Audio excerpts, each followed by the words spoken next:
Alright, so this is my first video trying to record audio without AirPods. I'm going to see what the difference is and if I like this better. But today was another deadlift day. I've been feeling that I need to give special attention to my knees. And I think the issue has been that I'm doing too much too much pushing rather than pulling. And I need to kind of correct that imbalance. And so I'm doing a lot of pulling. One other thing that I've thought about is that in order to strengthen my knee, I need to stretch out like the whatever ligaments and tendons and stuff are in my knee. And obviously like the muscles at the end of the muscle fibers, they insert into the bone through the ligaments and through the tendons. I'm not exactly sure how it all works out anatomically, but that's my understanding. And so by doing all these pulling exercises, I'm stretching the back of my knee. And in order to stretch the front and top of my knee, I've heard it being called reverse Nordics and weird names like that, but basically you sit on your knees and you lean back and do basically like a body weight. It's almost like the same motion as a leg extension, like in the gym on the machine, but you're pushing against your feet to lift your trunk up into a parallel or no a perpendicular position. And so I did that after I did these are called Romanian deadlifts. So one benefit I've noticed is that after doing the reverse Nordics, that my quads are basically like put on the map and I can feel exactly what's going on. So once I do that, it warms up my quads. And so I actually did the reverse Nordics right before I squatted today. So my knee has been feeling better, and it hasn't gotten to the point of any pain ever since I started noticing problems. It's only been some minor discomfort, and at best it was just like I could feel that my knee was getting weaker. So no damage has been done, but I've been working to correct it. One thing, so this is switching gears now, I've been thinking about a lot is basically just how life is hard. There's no reason to kind of whine about it or to expect anything different than what is going on. Basically, your circumstance is just the way it is, and the only thing that will change is your attitude about it. So one example that I look to is Francis Ngannou. He's a fighter in the MMA, and so he is from maybe Cameroon, or I don't know which country in Africa. Basically, I watched an interview of his with Joe Rogan on the Joe Rogan podcast. He talked about how he grew up very poor and how the only way he could earn money was from a young age. He worked in a sand mine. And so he spent his whole day, if he wasn't going to school, he spent his whole day digging in the sand. And especially in the wet season, there's in the summer where all the rich kids are going away on vacation and doing all these fun things, he has to work in the sand mines still. And in the wet season, which is the summertime, it rains all day long. And so those were the times where he worked more, just because when you're digging so hard and you're working so hard, as soon as you stop and as soon as you rest, your body just gets frozen cold, and it makes it impossible to continue working. And so during the wet season, he would work nonstop all day long digging sand. And while this probably gave him some strength, it also must have been a horrible life. Basically, when he made it to the United States, he made it fighting, obviously, but I can imagine that he would never, ever, ever let any opportunity get past him, seeing where he came from. And so at this point in America, we're on the brink of collapse, and it's only due to the fact that we're so complacent and so willing to let things slide past us. We're willing to let opportunities go by, moments and just basically areas for growth are being neglected. And so I find it unacceptable. And I'm not trying to say this to make me sound better than anyone else. I was 100% that guy that would just do nothing and just sit around letting life happen. But since certain events have happened in my life that have made me change my perspective, and now I'm looking to help other people change theirs as well. So no matter where you're at in life, you just got to get moving. Get up and do something. And the best thing to do, if anyone is looking to get into the gym and get started, I would recommend starting in your room. Make your room your gym. I don't know about girls, but like I think there's a funny, it's kind of like a guy thing that guys like to work out when no one else is around. And so I remember being anywhere from from the age of 10 up until still young in high school. I would be every once in a while, because I was kind of like an overweight kid growing up. And so every once in a while I would kind of sneak in some push-ups with horrible form, or do some sit-ups, or do some squats, or do something in my room at night, when I knew no one could see me do it. And so I did this for years, and eventually I got into the gym and had no idea what I was doing. And so it wasn't until while I was on my mission and I had sufficient time due to COVID and us being in lockdown, you have time to just kind of develop yourself in all aspects. You can read scriptures for hours rather than just 1 hour. You can spend a lot of time reading scriptures. I also spent extra time trying to develop my physical abilities. And so one thing that helped me get to where I am right now is that I spent a whole year just practicing push-ups, doing squats, and practicing pull-ups. And after about a year of doing this, although I didn't see a huge transformation, I kind of formed some sort of basis for muscle growth. Basically, my body was able to tone up a little bit, and because I also was committed to eating more, and over the course of 6 months, I forced myself to eat a bunch of, as much food as I could. And anyway, after several months, my body started to change, and although my body actually atrophied a lot while I was in quarantine, due to kind of inactivity. You exercise in the morning, but that's literally all you do, and you sit around your apartment all day long. When I got home from my mission, my body was weak, and so ever since I got home, I've been working, trying to get stronger, and here I am now. So I share this just to not to highlight anything about myself, but just for everyone to note that everyone has a background, everyone has a story, and so you're the only person that can change how it goes, how the story is going to develop. Basically, okay, so here I'm switching to deadlift. Once it got heavy, I decided to just put it on the ground.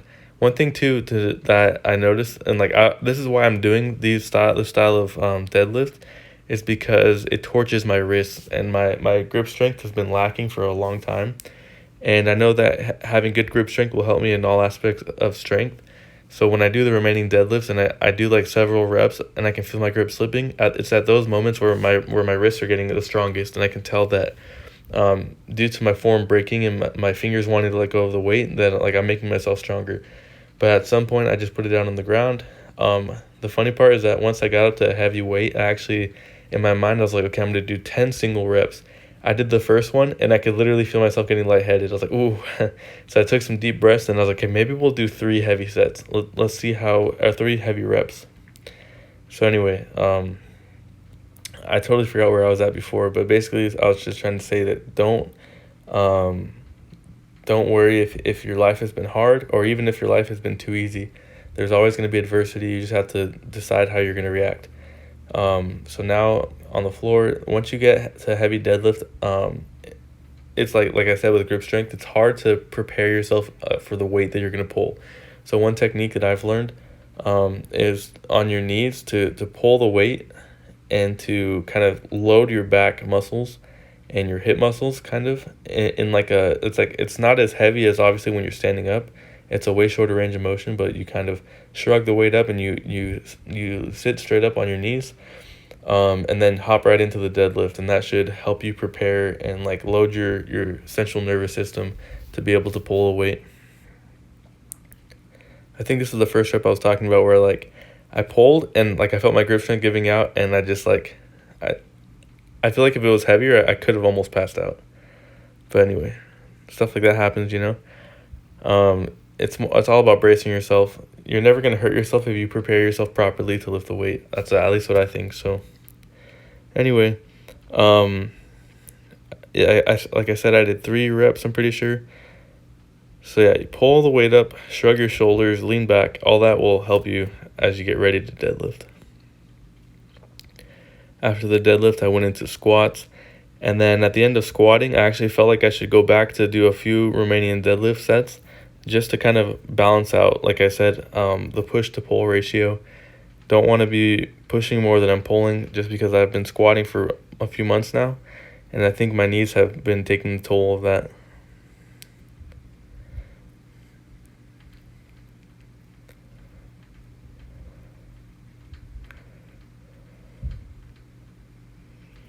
So the grip I'm using here is called a hook grip. And the hook is like you hook your thumb around the bar and then put your fingers over your thumb. So that way when the bar wants to come out of your hands, the only thing stopping it is your fingers latched onto your thumb. And so it's kind of an uncomfortable thing to learn how to do. And I'm not even sure it's the healthiest thing for your thumb, but basically it's the only way that you can grip that much weight. And if you don't, you have to do just a normal overhand grip where you put your 4 fingers down over the bar and your thumb on top. That's like the weakest one, and the bar is super easy to just roll backwards to the point where it's just falling out of your fingers. And so there's this other grip, I don't know what it's called, it's like an alternating grip or like whatever. You put one hand overhand and one hand underhand. So one hand over the top of the bar, one hand under the bar.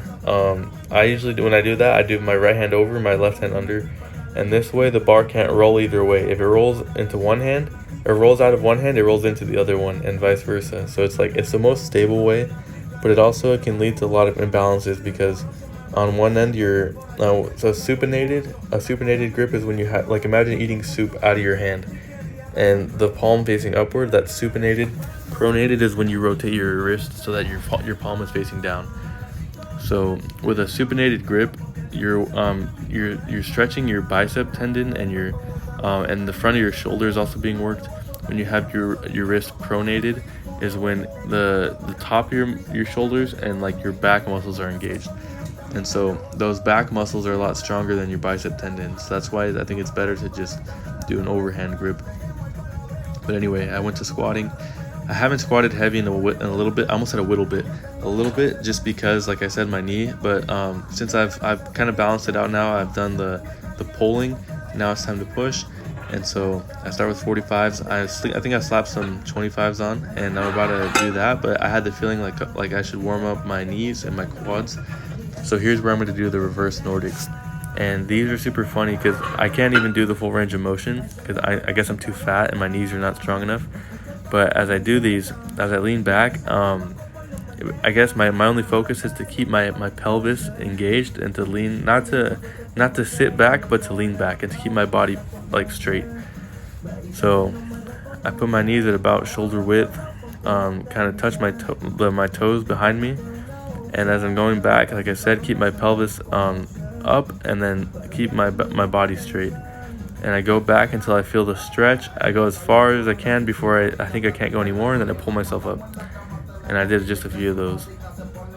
Well, these are pretty good if you want to feel your quad stretch and feel your knee kind of get engaged. So I did that, and then I went back into squatting. And I think I shifted there because I think I had my knees too wide, and so I brought them in a little bit narrower. Those are a good one to practice if you're ever just like alone in your room and you have nothing else to do. Just work on your knee mobility and do some reverse Nordics.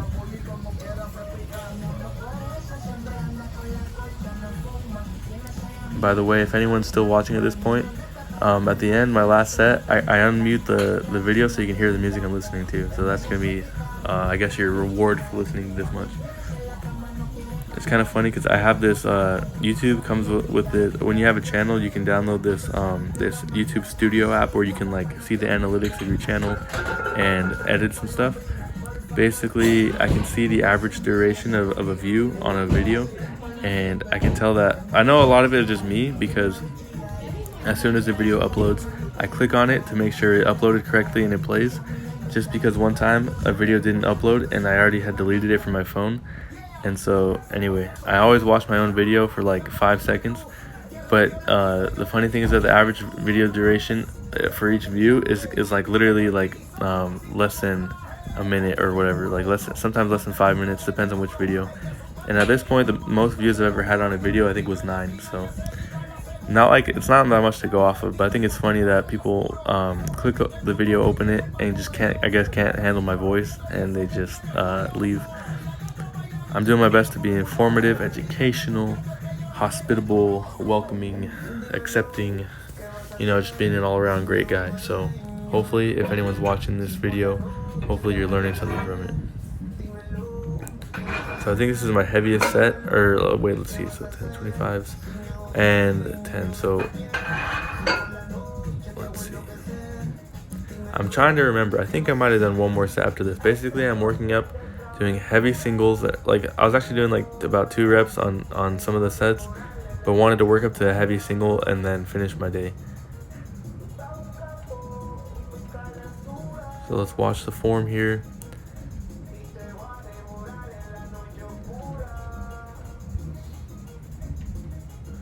Give me a second, I'm out of breath.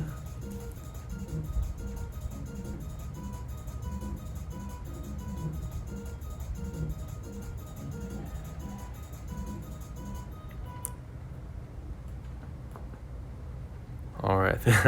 Sorry guys for anyone who's watching. Sometimes I don't edit out the breaks just because I want you guys to see that I'm a normal, natural human being and I need to take breaks during sets. So deep breath, brace the core, go down, keep the weight over the middle of my feet. And as I'm driving upwards, you can see, I love my little chicken wing where like I flail my elbows while I'm going up. That's how you can tell that my back is kind of giving out and I can feel myself caving in forward. So not a good thing, but as you'll see, I think I go one set up, I do like a little bit heavier or something like that, because I know I'm strong enough to lift it. It's just mechanically my form is not good enough to lift the heavy weight yet. So I just have to focus, lock in mentally, and just grip it and rip it. If you're watching right now and you don't want to see this, just skip to the end. You'll hear the music playing. I'm just worried about copyright. I know that's a big thing with YouTube, that if they hear a song playing without I guess consent, then they can get you in trouble for stealing people's content. So it's only playing for a few seconds at the end.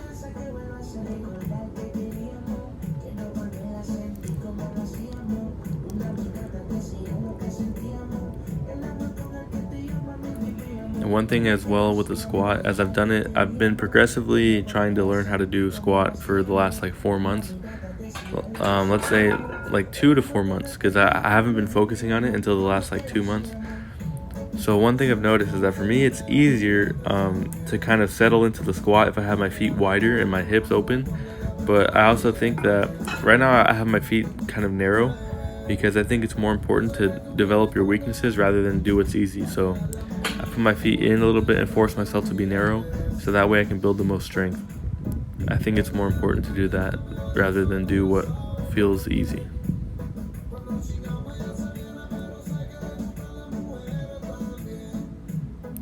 Yeah, like my sit at the bottom is good. It's always just the coming up where my back is still working. That's why I've been doing so much pulling, is because I need my lower back and my erectors to be stronger before I can squat some heavy weight.